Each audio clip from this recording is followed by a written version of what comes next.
জুলাইয়ের অভ্যুত্থানের পরবর্তীতে একটা অন্তর্বর্তী সরকারের পর একটি নির্বাচন হয়েছে, নতুন সরকার ক্ষমতায় এসেছে।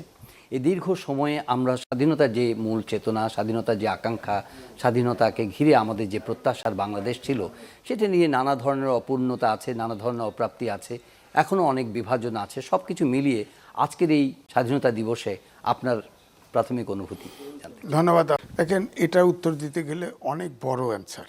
আমি ছোট্ট করে বলতে চাই, 48 সাল থেকে 24 সাল পর্যন্ত সবগুলো আন্দোলনে কিন্তু বক্তব্য আছে, তবে 71কে মাইনাস করে কোনো বক্তব্য অ্যালাউ করা হবে না। কারণ 71-এ বাংলাদেশ সৃষ্টি হয়েছে, 71-এ যত মানুষ নিগৃহীত হয়েছে, নিপীড়ন হয়েছে, যত ধ্বংসযজ্ঞ হয়েছে এবং যত জীবন দিয়েছে, মা বোনের সম্ভ্রমহানি হয়েছে, এরকম আর কোনো সংগ্রামে কোনো আন্দোলন হয় না। ভাষা আন্দোলনে আমার শহীদ হয়েছে, হ্যাঁ, 90-এও হয়েছে।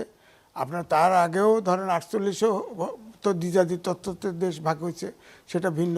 এখন 24-এও হয়েছে, আমি মানলাম, কিন্তু 71-কে বাদ দিয়ে হবে না। অস্তিত্ব, 71-এর অস্তিত্ব। কিন্তু আমার প্রশ্ন ওখানেই, যদি 71-এ মুক্তিযুদ্ধে যারা যে দলটি সিদ্ধান্ত নিয়ে পাকিস্তান হানাদার বাহিনীকে সাহায্য করেছে, তাদের যদি বিচার হতো, তাহলে কিন্তু আজ এই প্রশ্ন আসে না।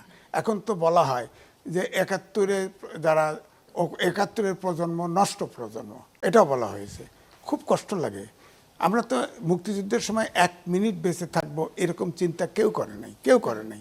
মুক্তিযুদ্ধ 3 রকম ছিল, আপনি জানেন তো। একটা ফ্রিডম ফাইটার, অর্থাৎ ভারতেই থাকতো একটা গ্রুপ, আর একটা গ্রুপ গেরিলা ছিল, আর একটা গ্রুপও মুক্তিযুদ্ধের নামে মুজিব বাহিনী ছিল।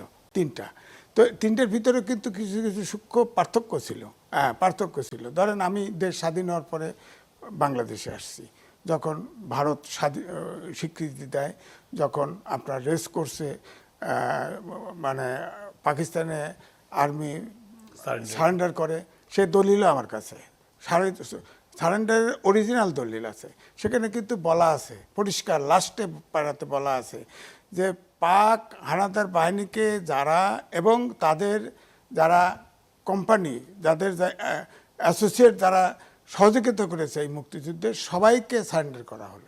সবাই সারেন্ডার করলো। অক্সিলারি ফোর্সেস, অক্সিলারি ফোর্সেস শব্দটা, অক্সিলারি ফোর্সেস সবাইকে। অর্থাৎ সেদিন কিন্তু বলা হয়েছে যে আলবদর, রাজাকার, আমশামস, শান্তিবাহিনী যা কিছু আছে, এগুলোকে মিন করা হয়েছে। অর্থাৎ তারা তো এদেশে পাকিস্তান আর্মিকে সহযোগিতা করেছে। সুতরাং ওইখানে বিচারটা হয় নাই। তখন বলা হয় যে তখন তো যারা মুক্তিযুদ্ধে যারা অপরাধ করেছে তাদেরকেও তো শেখ মুজিব মাফ করে দিয়েছে। না, মাফ করেছে পাকিস্তানি সোলজাররা, বিচার হয়েছে, তাদেরকে পাকিস্তানে পাঠিয়ে দেওয়া হয়েছে, পাকিস্তানিরা বিচার করে নাই, সত্য। কিন্তু এখানে যারা আমাদের দেশের যে দল জামাত এবং সহ আরও 2টি ছোট দল ছিল, এই যারা সহযোগিতা করেছে, তাদের তো বিচার হয় নাই। এবং তার ফলে সেখান থেকে কিন্তু বক্তব্যটা আসে। দেখেন, এই সংসদেও বসার পরে আপনি খেয়াল করে দেখেন, সংসদে জাতীয় পতাকাকে সম্মান প্রদর্শন করা হয় নাই। খেয়াল করে দেখেন, জাতীয় পতাকা এখনও যদি জাতীয় সঙ্গীত আপনি বাজান, আমরা যারা মুক্তিযুদ্ধ মনের অজান্তে দাঁড়ায় যাব, কেউ কেউ বুকেও হাত দেবে, কিন্তু সংসদে কিন্তু একটা গ্রুপ দাঁড়ায় নেই। এবং এটার জনশ্রুতি তৈরি হয়েছে যে তারা তো দেশকেই মানে না, তারা দাঁড়াবে কেন? তারপরে দেখেন, এই সংসদে আপনার প্লাকার্ড এত নিয়ে গেল, ঢুকলো কিভাবে সংসদে? প্লাকার্ড লেখা আছে গাদ্দার, হ্যাঁ, বলেন, যেভাবে গাদ্দার, এটা ঢুকলো কীভাবে বলেন? এতগুলো গোপন। এই জন্যে বলা হয় যে গুপ্ত রাজনীতি।